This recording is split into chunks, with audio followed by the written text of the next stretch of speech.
بسم اللہ الرحمن الرحیم سبحان ربک رب العزت عما یصفون وسلام علی المرسلین والحمد للہ رب العالمین.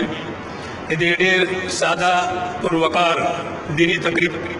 حاضرین اکرام، معزز مہمانان، حافظ صاحب، نعمان صاحب، قاری صاحبان، مفتی صاحب او ټول هغه غړي چې هغوی د محفل له رونق ورکوي او دا لس ورځې کم عبادت شو ډېر په خشوع او حضور سره. د دې پس منظر کې د مفتی ضیا صاحب پورا خلوص شامل دی.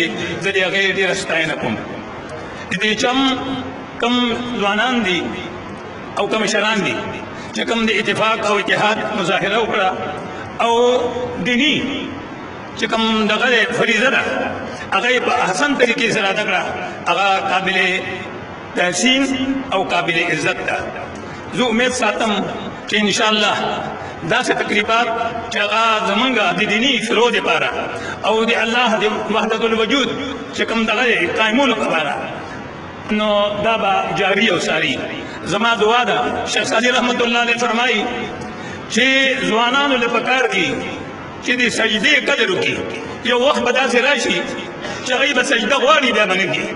زما عمر 70 سال دی.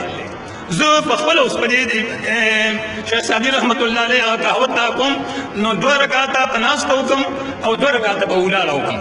نو زه چې دا وګورم ځوانانو له پکار دي چې هغوی خدای وپېژني، پیغمبر وپېژني او په معاشره کې چې کوم د معاشرې کوم دغه دي فرایض دي هغوی باندې هغه صرف دا نه دي چې موږ ګټه وکړو، هغه دا دی چې موږ علم حاصل کړو، هغه فهم قرآن دغه کړو.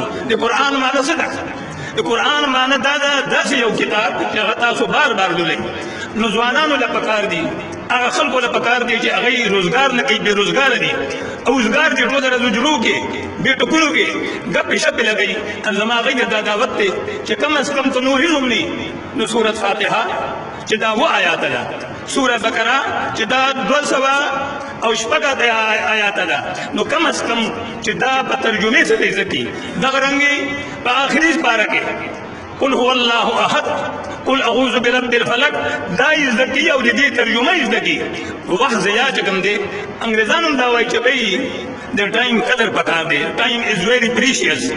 نو زه د ټولو ملګرو چې په دې لس ورځو کې موږ کوم ځای کې عبادت وکړو، زه زما الله نه دا دعا ده چې الله دې موږ له خشوع او وضوح او اخلاص راکړي، د یو بل احترام دې راکړي، د یو وصل کے اسباب پیدا ہو تیری تحریر سے، وصل کے اسباب پیدا ہو تیری تحریر سے، دیکھ کوئی دل نہ دکھ جائے تیری تحریر سے.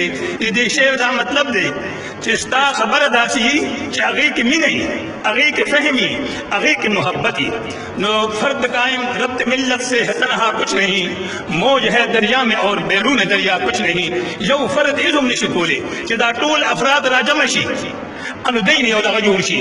تاسو به د دریا کې وګورئ، د دریا هغه چپې چې کوم دي هغه څوک ایسارونه نه شي، هغه خلک هغه چپو سره مقابله کوي چې هغې کې هغوی چا لامبوی زده کړي، چا محنت کړی. نو دغه رنګې قرآن کریم د الله تعالی یو بهترین اعلی کتاب دی، په 13 سپارو باندې منحصر دی.